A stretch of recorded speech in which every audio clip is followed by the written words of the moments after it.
Hello YouTube, welcome back to the channel. Another video on the garage series today, and we're gonna be setting up this QuickJack portable hydraulic lift system that I've been dying to get out of the box and start using, to be honest. So let me show you what the system looks like. We'll set it up and hopefully we'll get to test a lift with one of my cars today.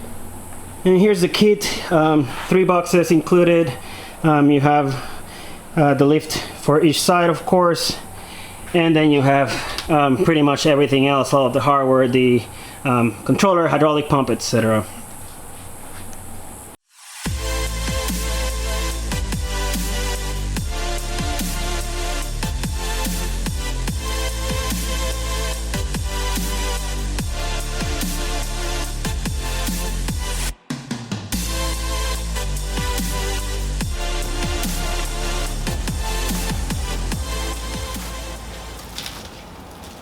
So here's the full kit laid out, all the parts, of course instruction manual, and now I just gotta go through the install, which seems simple enough. We'll see how that goes.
And that is going to do it for the initial installation. It was not really that bad.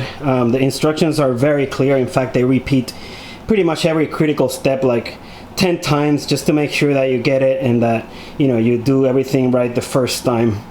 I have connected all the hoses now. These are pretty high quality quick connects on each of the fittings, so once you have everything installed, should be fairly easy to attach and detach these hoses. And I believe the next step now is to do a quick test. We'll see what that entails now in a second. Do note that you will need some tools, of course. For example, these high pressure canisters, I guess, use air, and these facilitate the lowering of the jacks, and they do need to be filled up to 40 to 50 psi, so you do need an air compressor for that, and hopefully a good pressure checker. You can use any tire pressure checker to make sure you have the right pressure. You don't want to go over 50 psi because these could just blow up in your face, and that wouldn't be pretty. Aside from that, you will need some hydraulic fluid, of course, and for that we're going to be using or pretty much any ATF that conforms to Dextron 3 or Marcon should do. The specifications are in the instruction manual. You need about 2 liters of that to fill this thing. Alright, so we are ready to give this thing a test, and one thing to be aware of is that you don't want to operate this lift without a car on top. It is designed to have the full weight of the car, so you definitely have to, even for the first time, put it where it goes, make sure everything's ready to go, and then test it, which is exactly what I'm gonna do. And I have already positioned both sides where they need to go. I'll show you the other side. And basically the most important thing you want to check out for here is that you have these lifting blocks lined up with the jacking points on the car.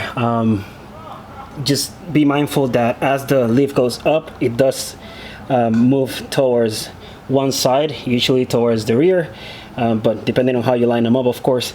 So you do have to compensate for that. They're gonna be just a little bit misaligned while they're completely on the ground, and then as they move up, they'll line up with hopefully your jack points. And here's my controller, of course. I am going to be doing these in 3 steps. First one, we're just gonna raise it up enough so that we make contact with the jacking points. We're gonna make sure that we are aligned and everything looks good. Second step, we're gonna continue to raise it up towards the first lock position. And third step, we're just gonna rock the car and see if it's stable.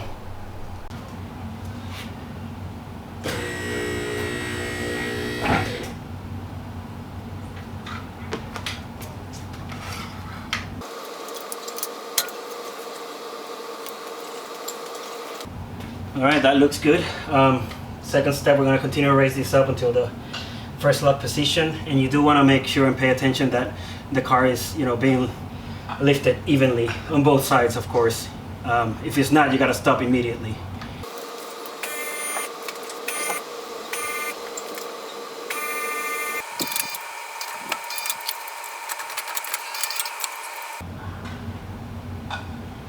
And there's the first lock position, and everything seems okay. I don't see any leaks on the fittings or anything like that.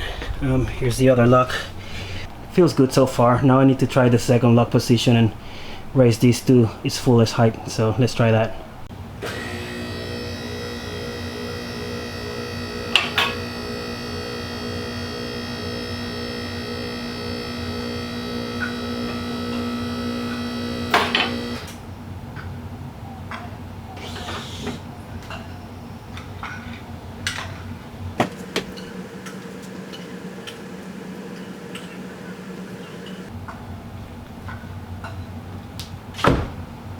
What the car looks like at full height. It's pretty neat actually, and have a yardstick here so that you can see what we're dealing with, and it's about 17.5 inches total. You could add a little bit more using the rubber blocks, but that's 17 inches, 17.5. It's pretty much what you got to work with. And let me give you a look underneath. You get a sense of how much room you have to work with. And there's only one thing I don't necessarily like about this design, and is the fact that you are blocked from each side because of the QuickJack. So you can't just roll in and out sideways of the car quickly, which is something I like to do because I don't know about you, but I hate having tons of weight on top of me. So you do have to either roll all the way to the back or to the front, but I guess that shouldn't really be an issue unless you have to work right in the middle of the car, which happens very seldom. Most of the time you'll be up here in front, under the engine bay to do oil changes or whatever else you may need to access from the bottom of the car, or you will be obviously on the rear side if you need to work with exhaust, suspension, or anything like that. On that note, for any type of suspension work, brakes or anything like that, this is definitely a lot more comfortable. You can be sitting rather than crushing all the time to work with components. And if you just need to rotate tires or take the wheels off for cleaning, it's just very convenient, really. Bendpak and QuickJack do recommend that you use jack stands in combination with these if you ever need to do some heavy work under the car, pulling off a transmission or something like that. I mean, I would do that anyways, just for peace of mind. Having a backup system is always a good idea. just like if you're working with jack stands, having the floor jack, etc., on, you know, additional jacking points is definitely a good idea. But you know, the car feels pretty stable at that height, and even more stable at on the first lock. Definitely way better than jack stands for sure. And also, you can leave the car up, you know, as long as you need to. As long as it is resting on the locks. You always want to be resting on the mechanical locks anyways, at all times. The hydraulics are only used for obviously raising and lowering the car, that's it. But you should be able to just leave those resting in place, and the car sitting on top for however long you need to, especially if you're in, you know, indoors in a garage, if you need to do a work so over a couple of days. Should be fine. I did buy several accessories that they have on their website as well. First one being these extension pieces here that essentially allow you to, you know, put them on top of the QuickJack so that you can use it on cars that have a longer wheelbase. My E39 M5 over there is one of those examples. I also got these mounts. Basically, you can drill this into the walls and then hang the QuickJacks, you know, resting flat against the wall. If you don't want to keep them on the ground underneath your car or whatever, it'll just be much better to store. So I think those were well worth it. And if you look at the, you know, these are the blocks that come with the unit. The standard blocks, they come in two sizes depending on how tall you want it. You can actually combine them as well. But the part that I want to point out here is that they're just flat. So this works really good on a, you know, something like my E39, of course, where the jack point is just a flat piece of plastic. But if you're dealing with a pinch weld, this is just not ideal, because over time it'll just start eating up the block, and maybe I understand that they can even crack. So QuickJack does offer a pinch weld block. Let me see if you can see it here. There you go. It has a cross pattern, so you can put it either side, and it works perfectly fine for it.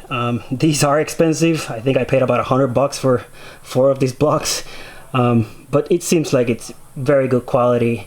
So it's probably just the material that cost that much, and the fact that I couldn't find anything else that would be recommended as a substitute. So I bit the bullet and, you know, got them for the STI and the E30. Alright, so we're ready to bring this car down and store these things.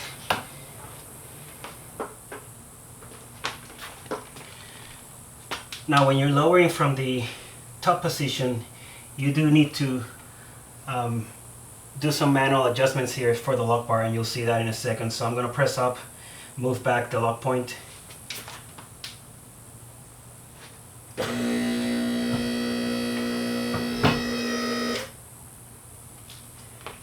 And now I'm going to manually raise these bars, put them like that on both sides, and start bringing the car down.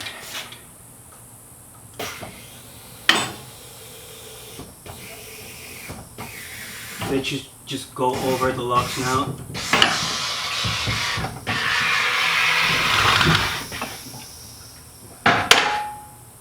And that's it.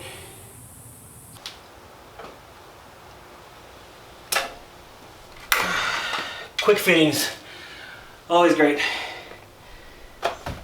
Alright guys, that's gonna do it for this video. Again, I hope you enjoy these garage style series videos. Drop your comments below if you'd like to see more, and I will see you all on the next one. Peace.